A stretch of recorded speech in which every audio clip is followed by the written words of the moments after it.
Ada 3 orang yang mengaku anggota Jaringan Teroris Mujahidin Indonesia Timur atau MIT mendatangi Mapolres Pacitan, Jawa Timur. Ya, mereka mengancam akan mengebom Mapolres jika polisi tidak menyelesaikan masalah kecelakaan lalu lintas yang melibatkan salah satu rekan.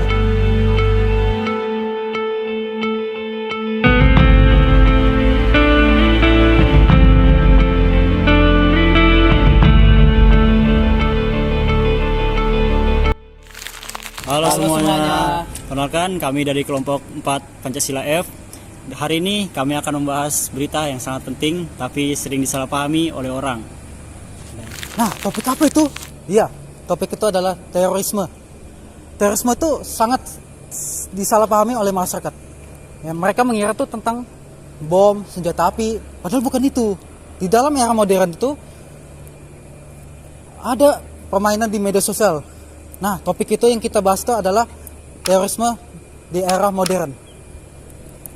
Oke, sebelum masuk ke pembahasan lebih lanjut, mungkin kita bisa memulai dari definisi sendiri. Nah, definisi dari terorisme sendiri itu merupakan dari pengertian dari terorisme. Nah, kalian tahu nggak sih sebelumnya terorisme itu apa? Kalau nggak tahu, mungkin saya bisa jelaskan sedikit beberapa pengertian dari terorisme.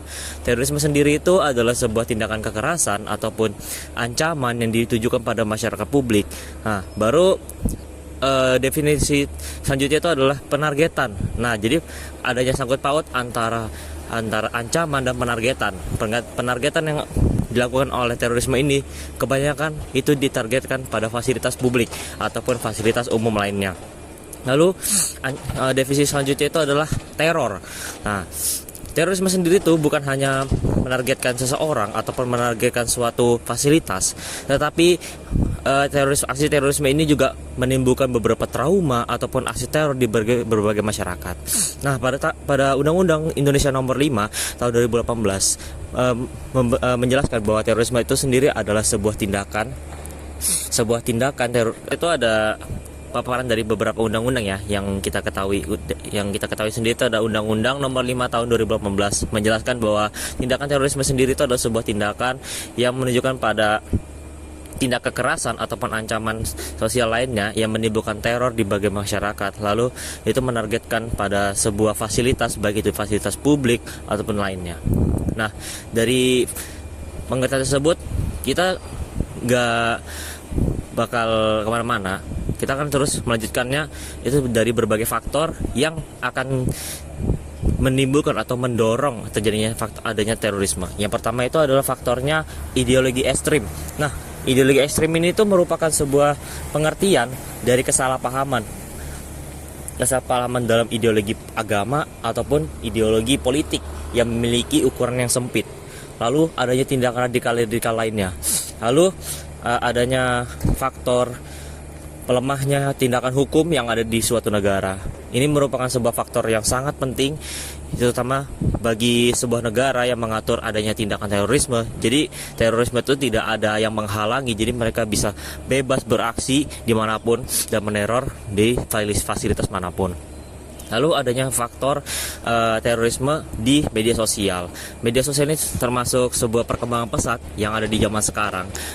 Jadi terorisme yang di media sosial ini bukan berarti dia bakal melakukan aksinya secara nyata, tetapi merujuk kepada ujaran kebencian ataupun ujaran-ujaran lainnya, termasuk seperti pemberantasan akun-akun media sosial ataupun akun-akun dari situs-situs orang penting seperti organisasi pemerintahan ataupun instansi lainnya.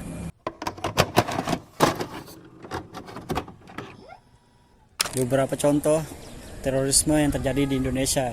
Yang pertama, bom Bali.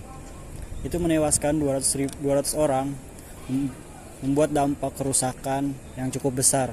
Yang pertama, kerusakan pada daerah sekitar pengeboman tersebut dan membuat orang-orang sekitar itu takut untuk menerima orang asing atau orang baru. Yang kedua, itu bom Tamrin, Jakarta 2016. Itu terjadi di daerah perkotaan menggunakan senjata tajam dan bom. Yang ketiga, bom gereja Surabaya tahun 2018. Hal tersebut menyebabkan puluhan orang tewas, termasuk pelaku tersendiri. Pelaku tersebut meledakkan bom di tengah-tengah tempat ibadah di gereja, Hal tersebut menyebabkan puluhan orang takut untuk pergi ke beribadah dan juga membuat orang takut untuk ke tempat keramaian. Sorry. Nah, berikut itu tadi pembahasan terkait terorisme. Nah, kalian itu mungkin masih bingung terkait contoh terorisme tadi. Nah, daripada bingung, mending saya akan kasih lihat sekilas video tersebut.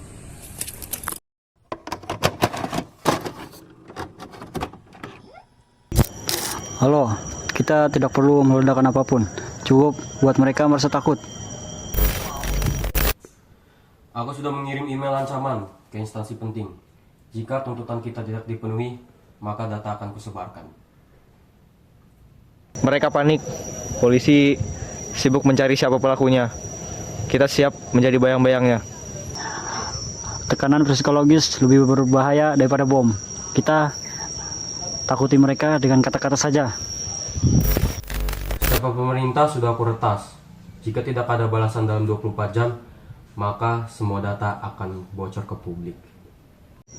Mereka mulai mengunci akses. Tapi kita sudah di dalam. Tidak ada yang bisa menghentikan kita. Kita bukan teroris biasa. Kita teror mereka. Sabar, ini baru permulaan.